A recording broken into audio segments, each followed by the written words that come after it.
Imagine a seguinte cena: um homem poderoso sendo preso, celulares apreendidos, mensagens sendo analisadas, conversas que ninguém imaginava que um dia poderiam vir à tona. E no meio de tudo isso, um nome que domina o cenário político e jurídico do Brasil há anos. Agora imagine o que pode acontecer quando essas conversas começam a circular nos bastidores de Brasília. Porque foi exatamente nesse momento que o clima mudou. No dia da prisão de Daniel Vorcaro, um dos nomes mais comentados do mundo financeiro, fontes nos bastidores políticos começaram a relatar algo que, se confirmado, poderia mudar completamente a forma como muita gente enxerga o jogo de poder em Brasília. Conversas, mensagens, contatos que levantaram perguntas incômodas. E no centro dessas perguntas aparece o nome de Alexandre de Moraes. A partir dali começou um silêncio estranho. Um silêncio pesado. Um silêncio típico de quando algo grande pode estar prestes a explodir. Nos corredores de Brasília, deputados começaram a falar em voz baixa. Assessores evitavam comentar. Jornalistas tentavam confirmar informações que surgiam em fragmentos. E quanto mais se falava sobre o conteúdo dessas conversas, mais crescia a curiosidade pública.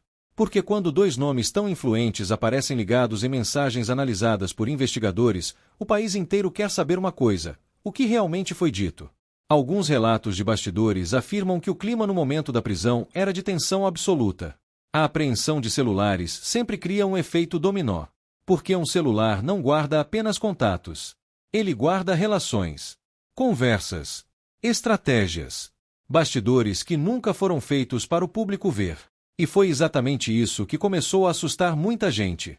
Não porque já exista uma conclusão oficial sobre essas mensagens. Até agora, o que circula são relatos, análises e interpretações feitas por pessoas próximas aos bastidores do poder. Mas mesmo assim, essas conversas começaram a gerar uma pergunta que ecoa em Brasília. Se houve diálogo, qual era a natureza desse diálogo? Era institucional? Era informal?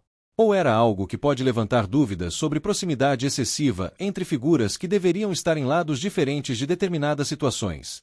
E é exatamente aí que o debate explode. Porque em política, muitas vezes não é apenas o fato que importa. É a percepção. Se a população começa a acreditar que existe uma relação de proximidade entre figuras de enorme poder institucional e personagens envolvidos em investigações ou polêmicas, a confiança nas instituições começa a ser testada. E confiança institucional é uma coisa delicada. Ela demora décadas para ser construída, mas pode ser abalada em questão de dias.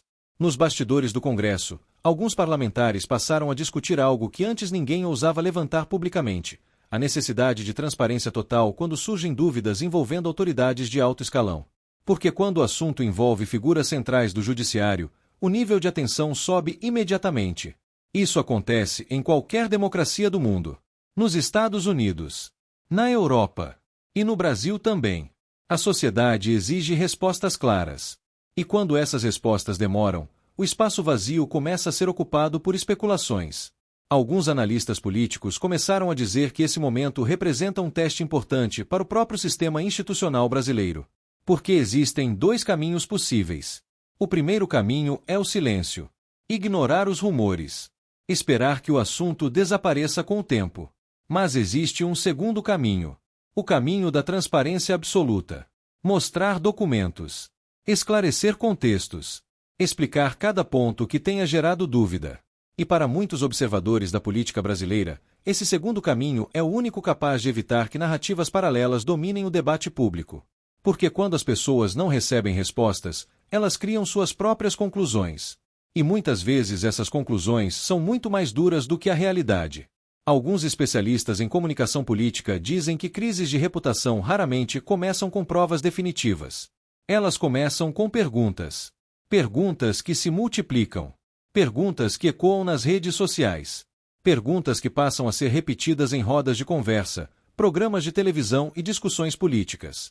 Foi exatamente isso que começou a acontecer. A cada nova especulação sobre o conteúdo das conversas, surgia uma nova dúvida. Qual era o contexto? Quem iniciou o contato? Sobre o que exatamente estavam falando?